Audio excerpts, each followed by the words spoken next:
listening to Sudbury News Talk. I want to show you something. Stand by. On the morning shift. Anything could happen. Sudbury News Talk on the morning shift.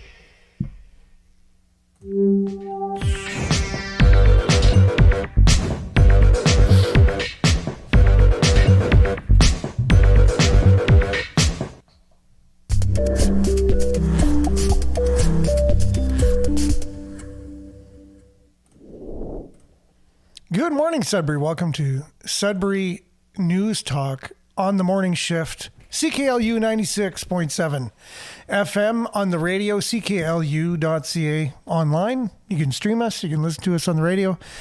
If you're listening to us on the radio, you know how to get us. You're already listening to us. CKLU is 96.7 on the dial, or whatever it is these days on the radio.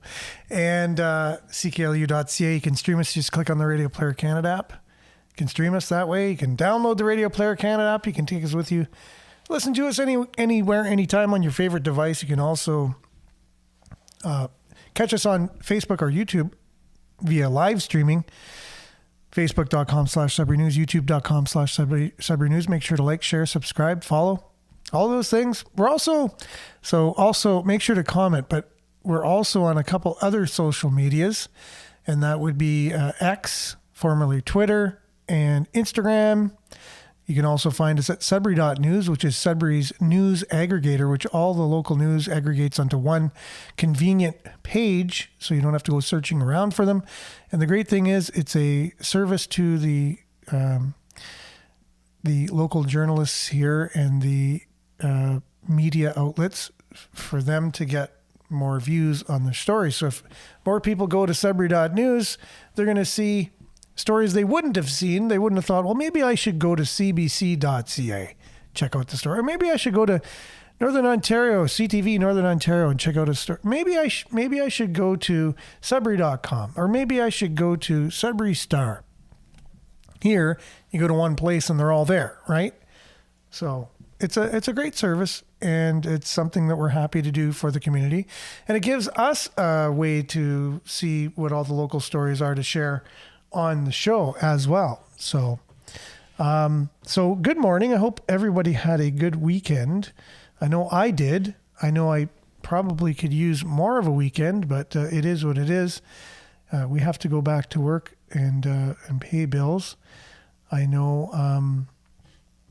Let's see here. I'm just refreshing my new monitor, trying to get everything up and running, and so I could see who is on, how many people we have here, and we got a good little group so far on. So thanks for being with us, and it's going to be a good show today. We're going to have weather, some sports, news headlines from around the area, around the region, province, nation, the nation of Canada, and the world. We'll see how the world looks at Canada today. How does the world view Canada these days with all the things that we have going on, how progressive we are, all of our progressive ideas and ideologies.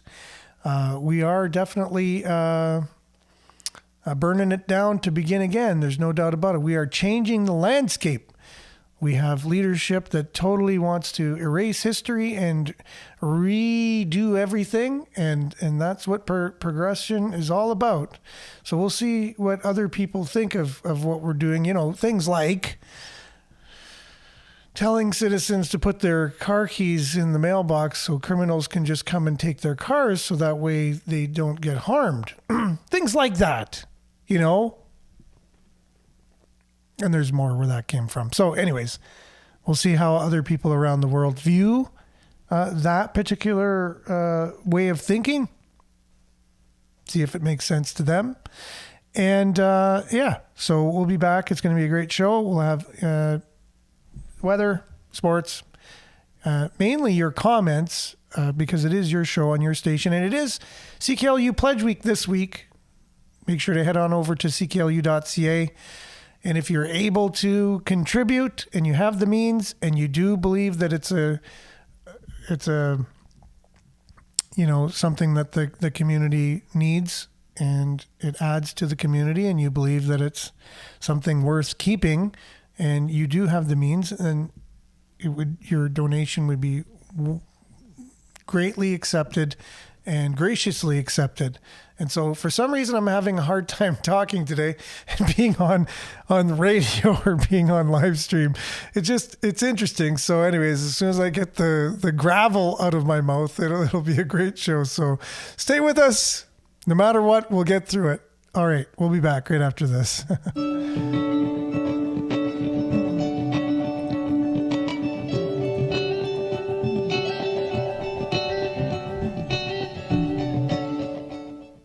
All right, and Sudbury weather brought to you by SudburyWeather.ca. Currently, it is minus 7 degrees. It feels like minus 15, and that is true.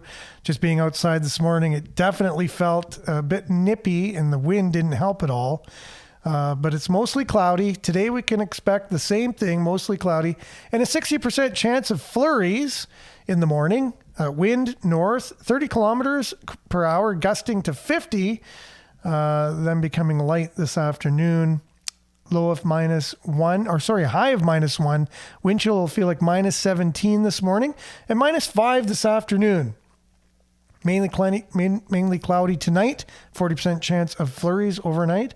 Wind will be moderate, around 15 kilometers an hour. Low of -8, and the wind chill will feel like -6 this evening and -11 overnight. Tuesday, periods of snow in the amounts of 2 to 4 centimeters. Wind will be moderate. 15 kilometers per hour, high of -1, wind chill -13 in the morning and -5 in the afternoon. And then a look at your extended forecast. Again, -1, periods of snow tomorrow. Wednesday, chance of flurries, -5, 40% chance of flurries, that is. Then for Thursday and Friday, sunny, -6, -4. Chance of flurries on Saturday, 30%, a high of -3, and then Sunday, sunny. So you got 3 sunny days forecast in the next 6 days. Rather chilly though, it's but in the low minuses. We're not into double-digit minuses other than maybe overnight or in the wind chill factors, but the highs are definitely in the low minuses. And so for today, this is your satellite for those on the radio. A lot of clouds over the satellite area, which is all of Northern Ontario. That's your Sudbury weather, brought to you by SudburyWeather.ca. We'll be back with a little bit of a sports update, and then we'll head into some local headlines, your comments, and a deep dive into what's Canada doing these days and what does the world think of us. We'll be back right after this.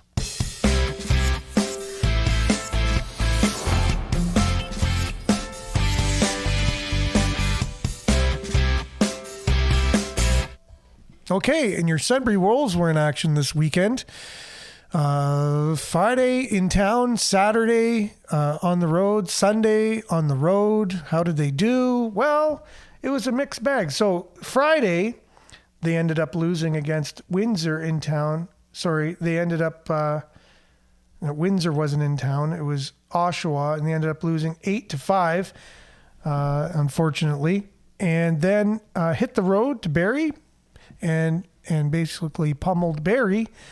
6-1 was your score there on Saturday, and then they headed to Owen Sound on Sunday, and they had a lead going into the third period, a 1-goal lead, and unfortunately, they ended up losing that game 6-4. Only 3 games remaining in the rest of the regular season for the Sudbury Wolves. They will be back in action again March the 22nd here at the Sudbury Arena. Get your tickets. 7:05 is your puck drop, and that's the last home game.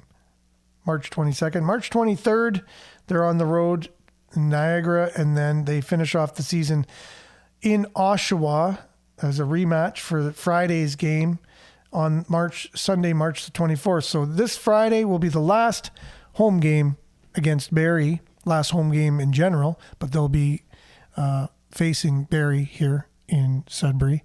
So make sure to get your tickets, get out there and support your Sudbury Wolves.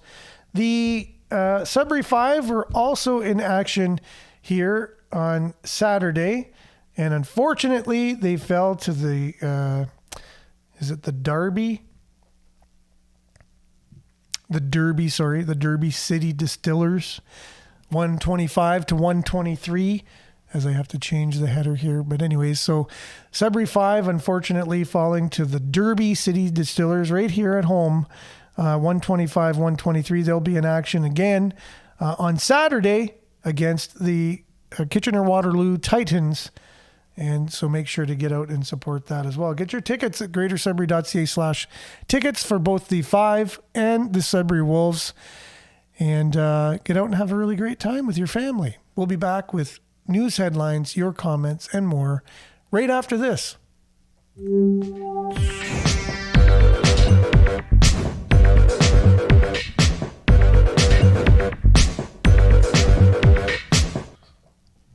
Okay, we have a few of you on this morning, and so we want to basically see who we have here, give some morning shout-outs, as usual.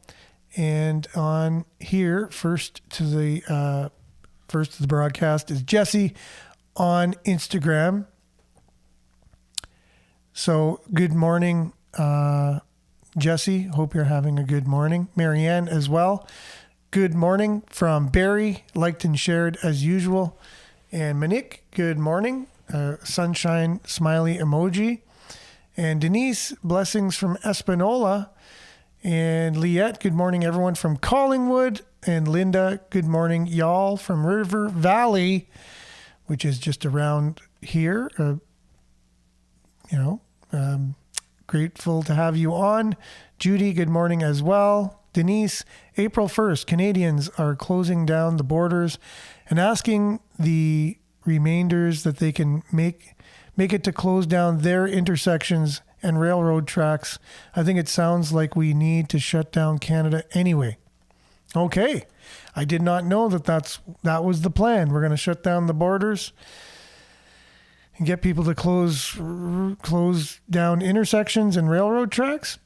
That's interesting. I never knew. Okay, so we'll have to keep our eye out for that and ears open. Belinda, good morning. One small crack does not mean that you are broken. It means that you are put to the test and don't need to fall apart. Okay, cool. That's true. So again, one small crack does not mean that you're broken. It means that you were put to the test and you didn't fall apart. Yeah, that's right. We are all, I watched a really great round table with a bunch of comedians, including Jim Carrey and Henry Winkler and what's his name from Cheers? Ted Danson and a few other comedians. And it was really telling. They were just kind of matter of fact talking about their careers. And the older ones anyways said, they've come to conclusions that, fame is really nothing. It's all about family and relationships, good friendships and life, just as any ordinary person would think of it as there are the important things. All the other stuff is just whatever. And they were talking about how they had to deal with fame and whatever. And Jim Carrey, he said he does comedy because he's broken. And that just reminds me of Belinda's positive statement this morning. And, we're all broken to some extent. And that I think is their battle scars of life, normal things we all go through. And we got to keep it together so we don't fall apart. And we have to find a way because we're in charge of ourselves and no one else is going to do it for us. And if we expect other people to make sure that we don't fall apart, we will fall apart because it's not other people's responsibility for us. It's us to be responsible for ourselves. And that's just a life's lesson that we do need to come to terms with. And the more you look for others to give you what you need to give yourself, you'll always end up feeling shortchanged because no one cares about you as much as you care about yourself. And really, the more you care about yourself, the more you can care about others. Because why would you care about others if you didn't have a love of self first? And it's not selfish. It's not a selfish thing. You need to really take care of home base before you can even help others, right? You need to be in a position to help others. So you need to as much as you can. And it is something that each and every one of us, as little as we feel we have the resources to be able to do that, whether there doesn't have to be monetary resources, just energy and time and talents to be able to help others. You do have those. Everyone does. And the more we, make sure that we're in a strong position, we can become more selfless and then help other people. Good morning, Nancy. Thanks for being on. Maurice, good morning as well. Hope everyone had a good weekend. Denise, good morning. And another Denise, I heard 681 cars were stolen from, it looks like migrants coming in. We will go to those homes and get a car, and we'll all have cars, and we'll all, okay. So I think what you're saying here, I think you're typing really fast or whatever. So there were a number of 681 cars stolen, and from people that came from outside of the country. And you're saying then they'll come to the homes and they'll have the cars, and the people that own the cars now will have none. So I'm just translating your message there, Denise. But again, telling us to put our key fobs in a place where people can just know they're there and come take our cars. You might as well just leave the key in the car ignition and just put a sign on your car saying, come take my car. That's got to be one of the most ridiculous things I've ever heard in my life. But it did come from Toronto police, so we'll have a little bit on how the world thinks about that coming up near the end of the show. Sheila, good morning. They'll be asking Canadians to put their keys in to their homes soon so they don't get hurt as well. Yeah, well, exactly, I don't understand the thinking behind that. I don't. I'd like someone to explain the reasons why they came out and gave that advice to people. Okay, Marianne, we might as well just save the keys in our cars. Yeah, exactly. Just leave the keys in our car. Exactly. We're on the same wavelength. Let's avoid home invasions, right? This is all about rising insurance premiums, and this is how they do it. Okay, well, interesting. I don't know the reasoning for this. It's the first time I've ever come across anyone saying anything of the like, But trying to make sense of the world we're living in, it just gets stranger and stranger by the minute. Denise says, for the people who comply with their keys only shows the powers we are ready to be enslaved. All these things are little tests. The halls are empty. Okay, so make sure to stand up and make your voice heard. Like for me, I'm saying this is ridiculous. So I hope if anybody in Sudbury are thinking of giving the same advice already, I'm saying that's ridiculous. And I hope people join with me in saying that. I don't think we need to put our key fobs in a location in our mailbox or whatever, allowing criminals to just come and take our cars. I think that's a ridiculous thing. I'll be on record saying that. Okay, so, right. They come into my home, expect to have a welcome committee, enter at own risk, I say. Monique, good day. All my keys stay in my pockets. All right. Good morning to you. And okay, God, Allah has told its people have done everything we have done for them, that they can come down and claim everything they want belongs to them. Just saying what they believe. We are infidels and that they are superior. 40 Muslim countries abandoned them, and they're starting at our town halls. So I guess what you're inferring is there's a strong Muslim presence, and that a lot of things that are going on are for that reason, which I don't know necessarily. I do know there is a, our politicians, at least, and things are very apologetic to their causes and things. I don't know so much if they're running or driving the bus per se. I do know that there's a lot of lenience and things in that direction. But Again, I don't know enough about the subject. Liette, how does that work with insurance? Will they even honor the contract if you basically gift the criminals with your car? It's not stolen if you hand over the keys. And I thought the exact same thing myself with all that too. Like, okay, you report your car missing and they say, well, what happened? We'll say, well, I followed the police's advice and I put my fob in my mailbox and I put a sign saying, if you want to take my car, go ahead.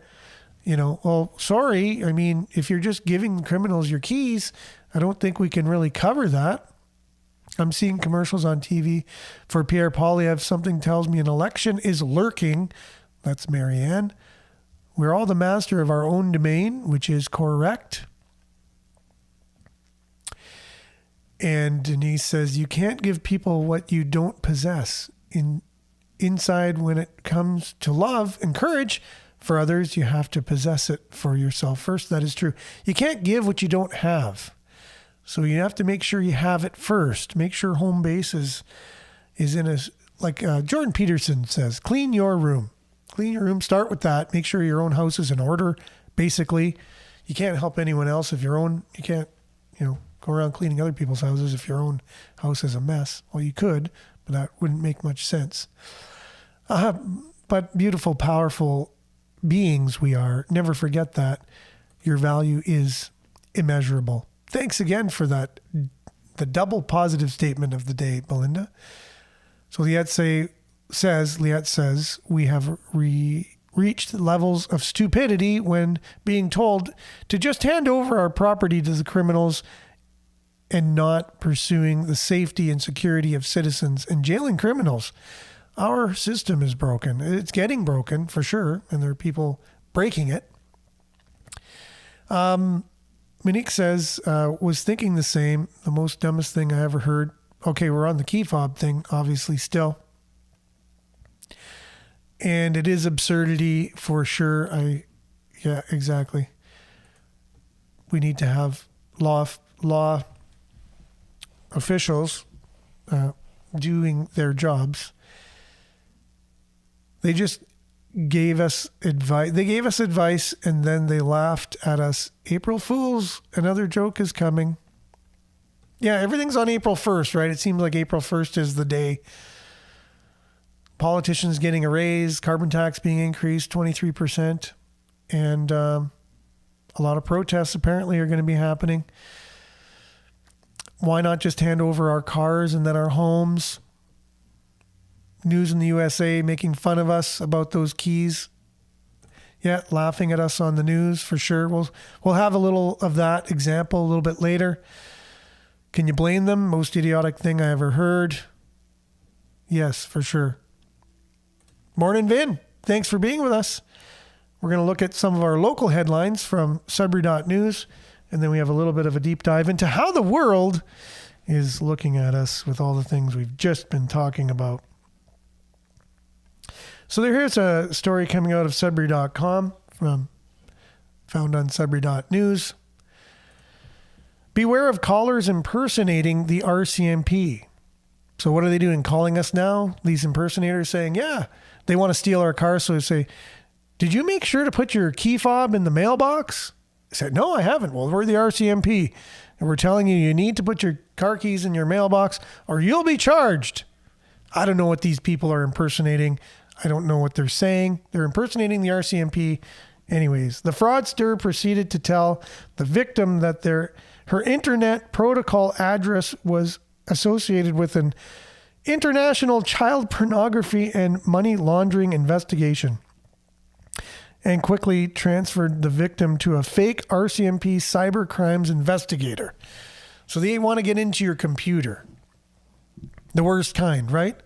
So if someone calls saying they're from the RCMP, say, okay, give me your number and I'll call you back. That's usually one of the best forms of knowing if there's a scam on the phone, is give me your number and I will call you back. And then you can look into the number and see what it is. Or just call the RCMP and said, I got a call from you guys with this number and saying this, that, and the other, right?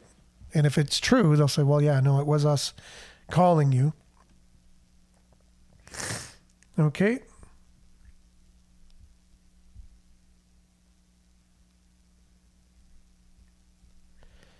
In other news, the news is very sporadic. It was St. Pat's Day yesterday, so I hope everybody, St. Patrick's Day, had a chance to kind of celebrate the Irish day set aside for celebrating all that is Irish. And there are a lot of Irish in a lot of Canadians and a lot of people probably watching today or listening. So I hope you had a chance to celebrate that.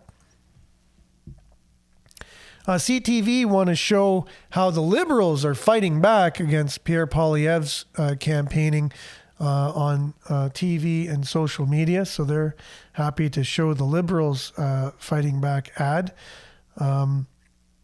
The hospital CEO speaks to the chamber in Sudbury. So that's pretty exciting. No, we had a weather travel advisory yesterday. I don't think it was as bad as they thought it was going to be. So yeah, very, very thin on the news from this weekend. Neighbors oppose the next phase of a new Sudbury subdivision, and that several area residents have tabled letters with the city in opposition to a Dalron construction subdivision proposed next phase in advance of the March 18th public hearing, which is today. If that's something that you were going to go to or whatever, it's obviously, no, there's a lot of opposition to that subdivision. And let's see here. Will Trudeau stand firm on the carbon price policy? This is from CTV Northern Ontario. Liberal MP Adam Van Coverden and Conservative MP Andrew Scheer debate the carbon tax. Oh my goodness, look at that. I wonder if we could actually see this. It would be interesting. Because it's you don't see much in terms of debate these days on mainstream media, because it's just no, it's not. There's no video for that. So I guess we're not going to be able to watch them debate. But I do have somebody talking about some other stuff going on in Ottawa, and that's the MP talking about the ArriveCan scam, which I thought I shared this morning, and here it is. So if we can't watch a debate on that, we might as well check in on what's the latest to do with the ArriveCan debacle and all the money that's gone to there, gone for that. So we'll be back right after this. Taxpayers deserve the receipts, and they deserve a refund for Justin Trudeau's Arrive Scam app. This is an app that was supposed to cost $80,000. Turns out it cost at least $60 million. That's 750 times more. And I say at least $60 million because, according to the Auditor General, record-keeping surrounding Arrive Scam was so bad that she couldn't determine the actual cost. So here's what we know. $60 million, at least $60 million taxpayers' dollars wasted on an app that wasn't needed, didn't work, that created chaos at our borders and forced more than 10,000 healthy Canadians into quarantine. What a disaster. From start to finish, the development and rollout of the Arrive Scam app was riddled with waste, fraud, and corruption. 76% of Arrive Scam contractors did no work. One outrageous example of this is GC Strategies, a two-person basement company that was awarded a staggering $20 million taxpayers' dollars for nothing. GC Strategies, like 76% of Arrive Scam contractors, did no work. It makes you wonder what the hell was going on. Your tax dollars at work after 8 years of Justin Trudeau being squandered, wasted, and stolen. And again, we don't know how bad it is. $60 million of waste and fraud may just be the tip of the iceberg. It's why Conservatives introduced a motion last month in the House of Commons calling on Justin Trudeau to show taxpayers the receipts, to go back and prepare a report accounting for every tax dollar wasted on his Arrive scam. Our motion also called on Justin Trudeau to get taxpayers their money back by going after all of the contractors who received millions of dollars, all for no work. Not surprisingly, Justin Trudeau's Liberals opposed our common sense conservative motion. They oppose anything to do with accountability, and frankly, they oppose common sense. But fortunately, the motion passed. And so now, after years of obstruction and cover-up, Justin Trudeau has been ordered by Parliament to come clean about the true cost of Arrive scam. Justin Trudeau's Arrive scam report, ordered by Parliament, is due on Monday. And so on Monday, Justin Trudeau better show up, he better come with the receipts, and he better have a plan to recover the tens of millions of taxpayers' dollars wasted and stolen on his Arrive scam app. Arrive scam is just another reminder that after 8 years, Justin Trudeau isn't worth the cost, the waste, or the corruption. Yeah, I think I agree with one of the comments that I'm not going to hold my breath on that. We don't see much accountability when it comes to anything to do with anything like this. But think of that, though. Think of it. Really, like your government that's in charge of your tax dollars, you'd think, they give contracts to companies to do things and make this app that was supposed to make everything, during the pandemic, your travels and whatever was supposed to keep track of who could travel if you're all up to date on all their mandated things, which they say they never mandated. And they stopped you from traveling unless you had it, but they said they never did that. But anyway, so they made an app to do that and it didn't even work. And it was a debacle. And meanwhile, they gave contracts to people that weren't even doing anything. $20 million to a company that didn't do anything.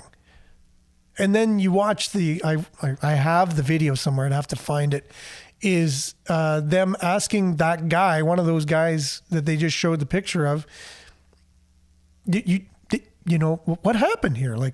He goes, I don't really know, I don't. Well, you got money for nothing, how did all this happen? And he didn't answer any questions. It was terrible. And wow.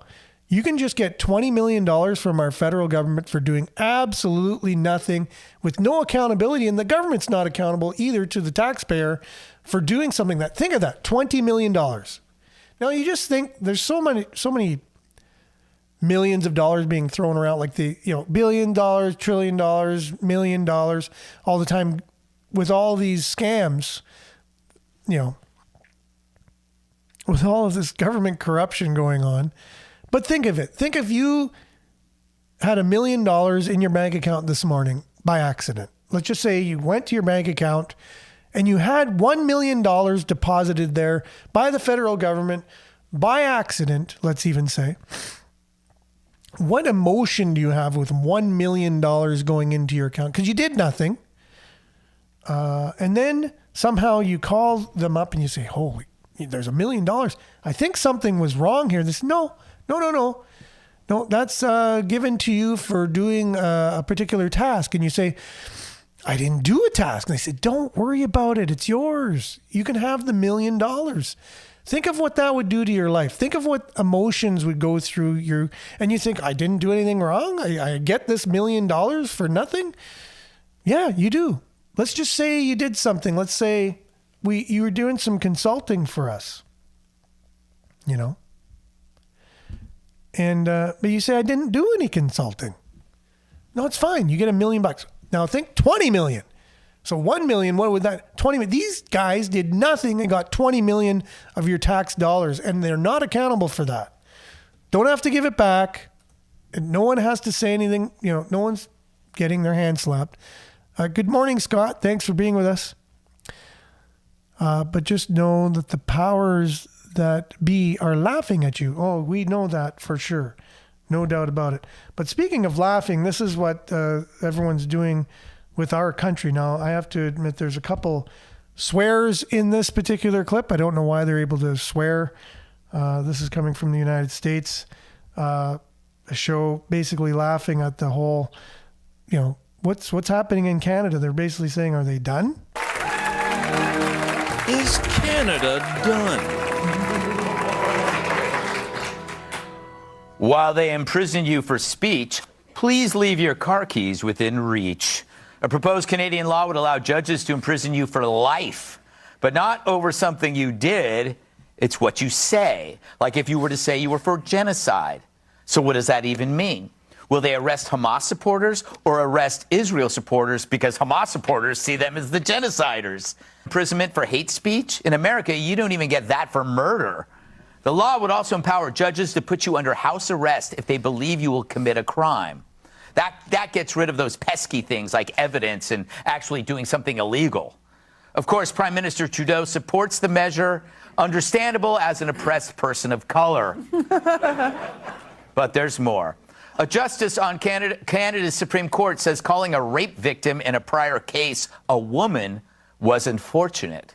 And here I thought the unfortunate thing was the rape.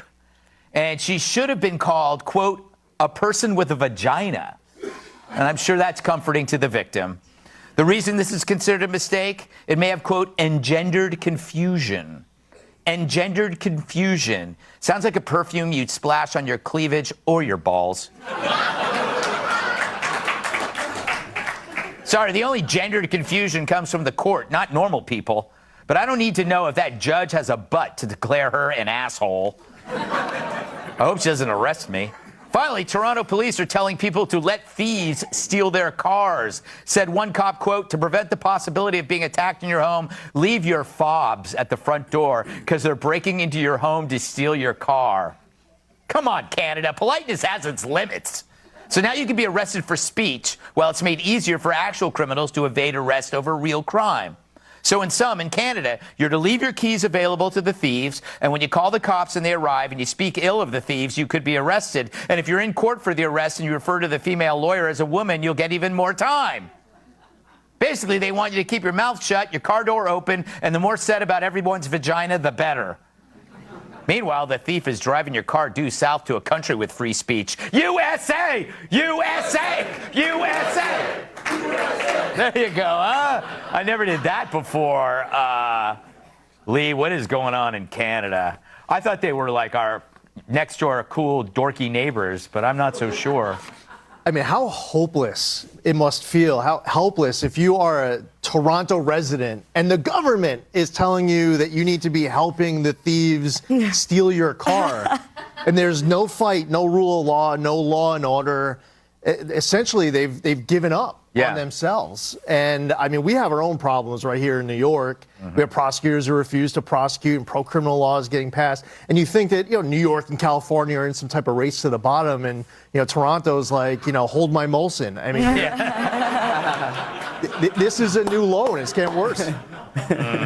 Molson.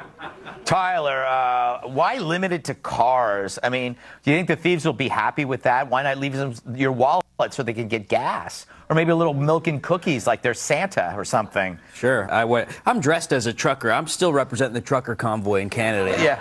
Looks like I have a little toy truck, though. But, it might, maybe their house, you see a robber, you're like, the key's actually under the rock, I'm going to go, I'll go live in your tent, eh? I just came from Toronto. I did a show. And you got to appreciate the free speech we have here. You don't have free speech. And I had a protest at my show, but because Canadians are so pleasant, they did it silently and got up and walked out, And so, I don't know. We need Jordan Peterson to be like, get your damn life in order, Trudeau, get your out of your ass, take the blackface off, get a job, do something with your life, It's like, well, clean your damn room, Maybe that's a problem. Their rooms are all dirty. Exactly. It all goes back to those sheets. Tyrus, it is amazing. There's like 3 things in here that are just gross. Is Canada over? Listen, I was with South Park when they said blame Canada way before. They're weird anyways. Their top of their heads don't even connect to the bottom of their mouth. So I stay away from Canada as much as possible. It's the message is as clear as day. Is we're going to allow whatever we want. Shut up about it. Like if you talk about it, if you complain about it, we'll punish you because we can't fix the problem and we don't want to fix the problem. So if we break a few eggs, it's like the lottery. Hopefully you're not one of the eggs. Yeah. Because if it happens, cooperate because we don't want to do the paperwork. We don't have if someone breaks into your house, if someone breaks in your house to steal a car and there's a woman in there, they're going to stay for a little more. Like it's the idea that your home is not even safe and that your best defense is not fight to the end, not scream and hope the neighbors come. It's give them the keys. Because if I went into somebody's house and they gave me whatever I wanted, there's a good chance I'm going to come back. Yeah. And I'm going to keep coming back. Okay? Oh, you got a new car? All right, boss. Like, I'll sit on the porch and wait for you to get home. Hey, Gutfeld, what'd you get? Barbecue? Cool. I forgot who I was dealing with. Yeah.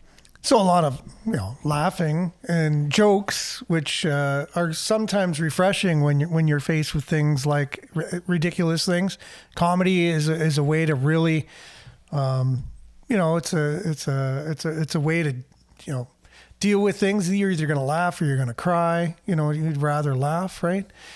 And comedy is usually something that goes right away. Like people are put in prison and stuff in certain countries just for doing comedy. I just spoke to a gentleman yesterday, giving him a ride home, and I said, so what's your citizenship at right now? What phase? He goes, I'm a protected citizen or something like that. I said, what does that mean? He goes, basically it's a refugee because if I go back to my country, I'll be killed. And I said, well, what would you be killed for? He goes, I basically said that the prime minister was stupid, or the president was stupid for selling off all of our resources to China.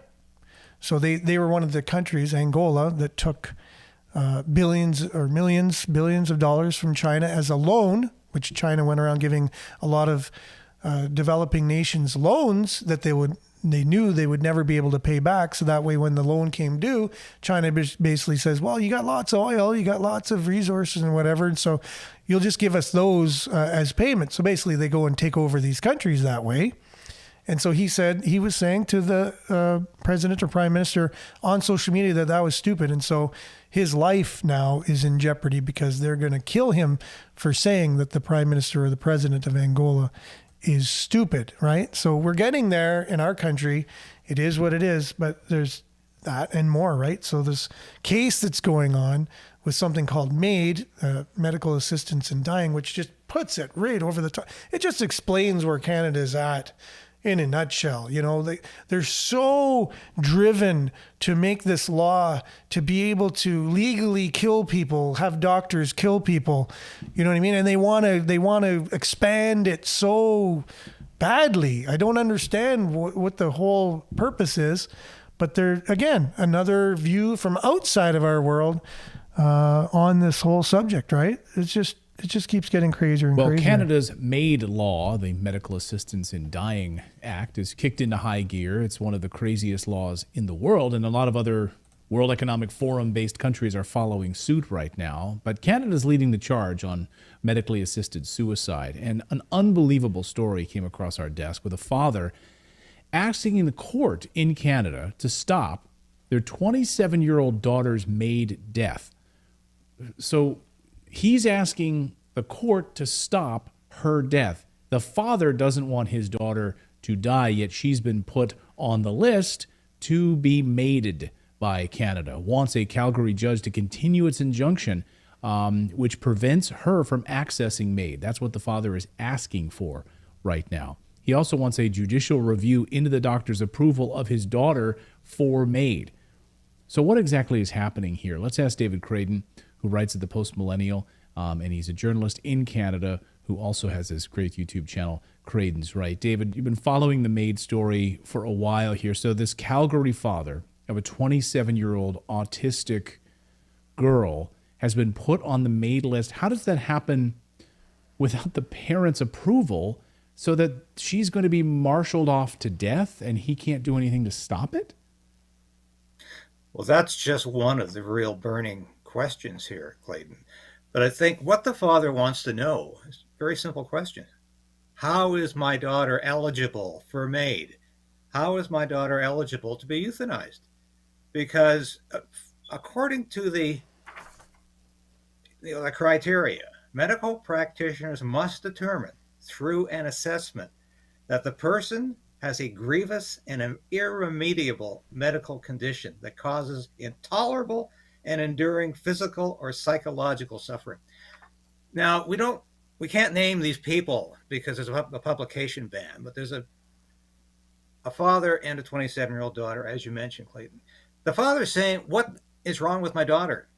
He says he believes autism has affected his daughter, and I can't comment on how much or how little that is part of this because we don't know. But the father is saying, what medical condition does she have that is so irremediable that she's being offered MAID? And nobody is going to tell him. And that is what is so disturbing about this. Not only can a father not reach out and try to save the life of his daughter, but the doctors involved in this. And there has to be 2 doctors who give the okay to go ahead with MAID. Neither of these doctors are willing to say what the issue is here. Why is she eligible for MAID? Now, we just heard from Mark Holland, the Minister of Health in Canada, that MAID for the mentally ill was going to be put off until 2027. Looks like it's a done deal for 2027, but because of the massive pushback there's been from people like you and I about this issue, the federal government has decided to put it on the back burner for 3 years. So if medical issues are not involved here, and if they are involved here, that doesn't make her eligible for MAID. Right. So why is she eligible for MAID? And I think the father has the right to at least know why his daughter is being classified as eligible for MAID, because as far as he's concerned, she doesn't meet the criteria. Well, it's unbelievable to me that a government would be able to decide to euthanize someone's child. I mean, and you can't do anything about it? That it somehow fits some level of, I don't know what the criteria is. Again, if she has autism or what puts her on some sort of a list that the government, the Canadian government, has the right to put someone's child to death without him being able to say, no, you can't do that. The fact that he even has to go through a court is, I mean, it's mind-blowing to me. This sounds like something that I would have read in a science fiction novel.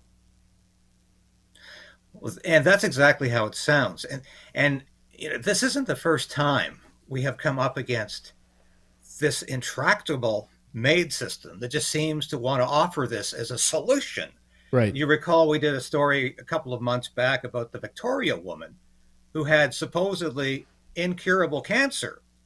And instead of getting her an operation in Canada, the health authority said, why have you considered MAID? You know, that's Right. an easy way out because you're going to die anyway. It turns out that she didn't die because, as we reported, she went to the States, Ohio, I believe was the state she went to get an operation. And she's now living free of cancer.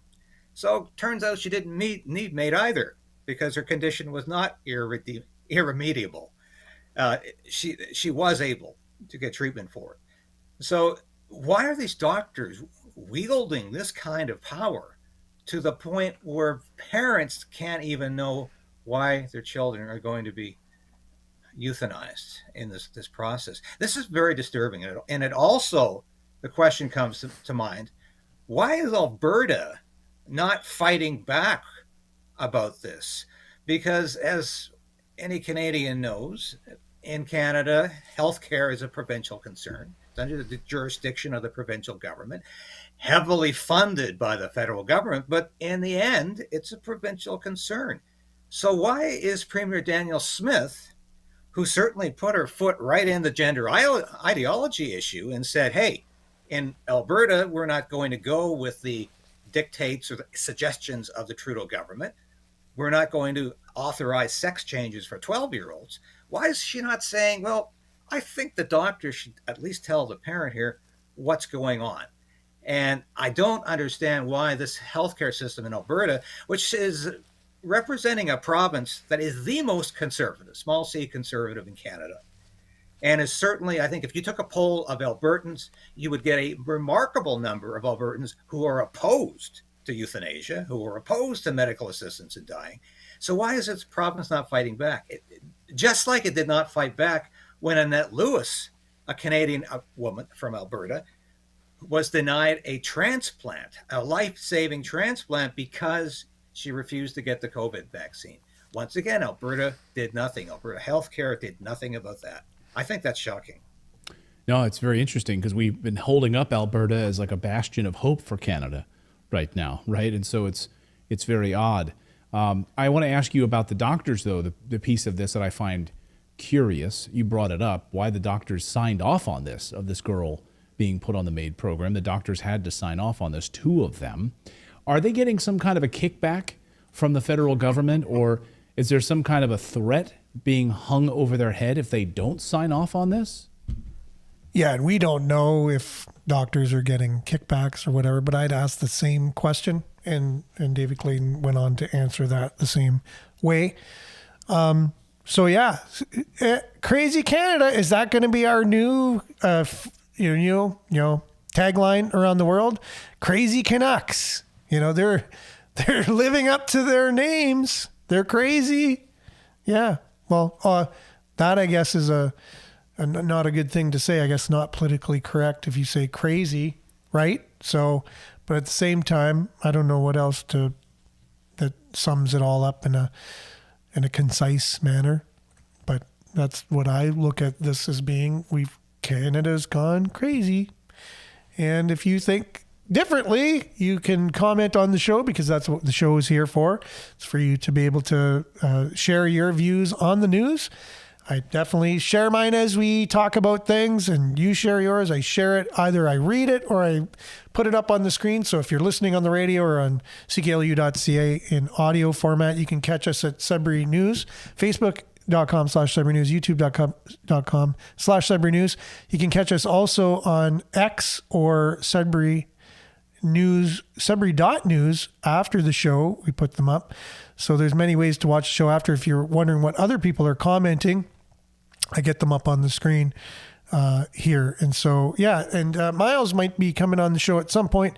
He offered, as he's come on before.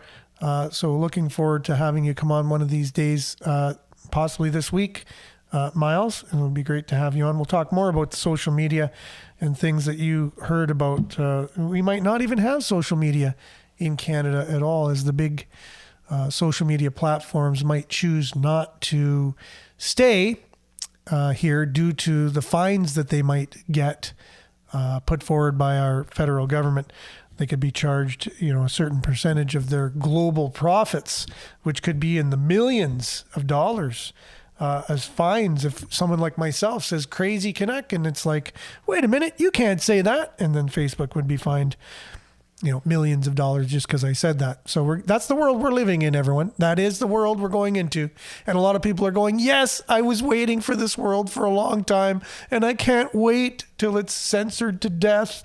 And I have this utopian unicorn world that I've been hoping for many, many years. But I'm not one of those people, but you could be, and that's fine. We'll be living in your world very shortly, and so we'll see where that ends. And so thanks for being with us. Remember, it's CKLU Pledge Week this week. Make sure to get your pledges in. Community radio is so important to our community. And with that, have a great Monday, everyone, beginning of the work week. And we'll be back, God willing, same time, same place, on the same platforms. Have a great day. Stay tuned now if you're on CKLU to listen. You'll be listening to Earshot Daily right after this show, and many other great programs, as it is Pledge Week. So much going on. Visit cklu.ca for more information on all the things going on for Pledge Week this week. Have a great one, and ciao.